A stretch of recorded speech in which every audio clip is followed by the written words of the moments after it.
Tamil Nadu assembly ఎన్నికల polling కు count down ప్రారంభమైంది. 234 నియోజకవర్గాల్లో రేపు పోలింగ్ జరుగుతుంది.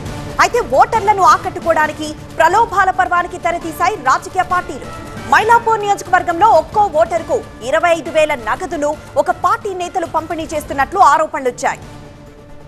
డీఎంకే నేతల ఇళ్లలో ఎన్నికల అధికారులు తనిఖీలు చేశారు. మైలాపూర్ అభ్యర్థి వేలు సన్నిహితుల ఇళ్లలో సోదాలు చేశారు. భారీగా నగదుని స్వాధీనం చేసుకున్నారు. ఓటర్ల జాబితాతో సహా నగదు పంపిణీకి డీఎంకే ఏర్పాట్లు చేసినట్లు ఆరోపణలు వచ్చాయి. మైలాపూర్ ఎన్డీఏ అభ్యర్థి తమిళిసై ఫిర్యాదుతో రంగంలోకి దిగిన ఎన్నికల అధికారులు సోదాలు చేశారు. కృష్ణరాయపురం నియోజకవర్గంలో ఏఐఏడీఎంకే తరపున ఓటర్లకు పంపిణీ చేయడానికి 2 ప్రాంతాల్లో దాచిపెట్టిన 72 కుక్కర్లను స్వాధీనం చేసుకున్నారు. ఏఐఏడీఎంకే అభ్యర్థి డాక్టర్ దివ్య చుట్టూ వివాదం నెలకొంది.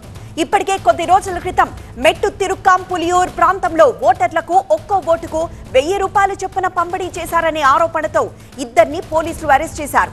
తమిళనాడులో ఇప్పటి వరకు 1262 కోట్ల విలువైన నగదు బహుమతుల్ని స్వాధీనం చేసుకున్నామని రాష్ట్ర ఎన్నికల అధికారి అర్చనా పట్నాయక్ తెలిపారు.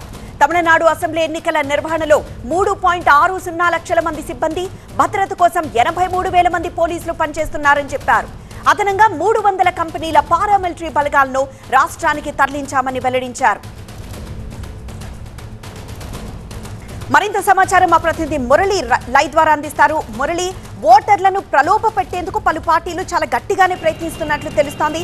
మరి అధికారులు ఎలాంటి చర్యలు తీసుకుంటున్నారు?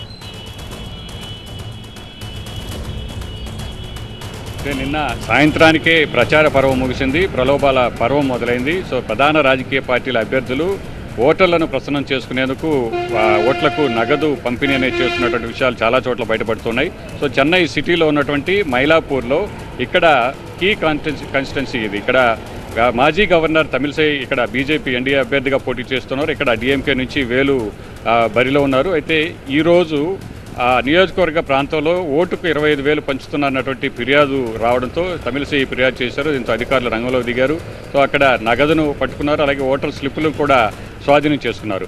అయితే ఇదంతా కూడా కావాలనే స్ట్రాటజిక్గా బీజేపీ చేస్తోందన్నటువంటి విషయాన్ని డీఎంకే నేతలు చెబుతున్నారు. కావాలనే డీఎంకే అభ్యర్థి ఓట్లను గండికొట్టేందుకంటే ఓటర్లలో అంచనాలు పెంచితే కనుక ఒక్కసారిగా 25,000 ఇస్తున్నారని చెప్పి ఒక అంచనా వచ్చిన తర్వాత, ఒక ప్రచారం జరిగిన తర్వాత పంపిణీ చేసేటువంటి నగదు తక్కువగా ఉంటే 1000 రూపాయలు లేదా 2,000 ఉంటే, సో ఇక్కడ ఓటర్లందరూ కూడా ఆగ్రహంతో ఓటు వేయకుండా అవతల పార్టీ అభ్యర్థికి ఓటు వేసేటువంటి అవకాశం ఉంది. కాబట్టి సో ఈ తరహా ప్రచారాన్ని మొదలుపెట్టాలన్నటువంటి విషయాన్ని డీఎంకే నేతలు చెప్తున్న పరిస్థితి కూడా మనం చూస్తున్నాం. ఇటు రాష్ట్ర వ్యాప్తంగా కూడా మొత్తం 234 అసెంబ్లీ నియోజకవర్గాలకు గాను 4,023 మంది అభ్యర్థులు పోటీ పడుతూ ఉన్నారు. ఇందులో ప్రధానంగా చూస్తే ఏడీఎంకే, డీఎంకే, అలాగే టీవీకే, విజయ్ స్థాపించినటువంటి టీవీకే, ఈ త్రిముఖ పోరు అనేది ఇక్కడ నెలకొంది.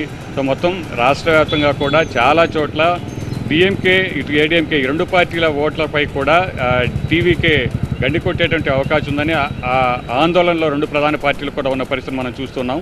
గతంలో చూస్తే ఎప్పుడు కూడా డీఎంకే, అన్నా డీఎంకే 2 పార్టీలు కూడా ప్రధాన పార్టీలతో మిత్రపక్షాలతో కలిసి కూటమిలు ఏర్పాటు చేసి ప్రభుత్వాలను ఏర్పాటు చేసేవి. అయితే ప్రతి ఎన్నికల్లో కూడా ఏ పార్టీ అధికారంలోకి వస్తుందన్నటువంటి ఒక అంచనా అనేది చాలా క్లియర్గా ఉండేది. కానీ ఈసారి విజయ్ పోటీలో ఉండడం వల్ల చాలా కన్ఫ్యూజన్ అనేది నెలకొంది. ఎవరు ప్రభుత్వాన్ని ఏర్పాటు చేస్తారు, ఎవరికి నష్టం, ఎవరికి లాభం అన్నటువంటి విషయం మాత్రం ఖచ్చితంగా ఎవరు చెప్పలేకపోతూ ఉన్నారు.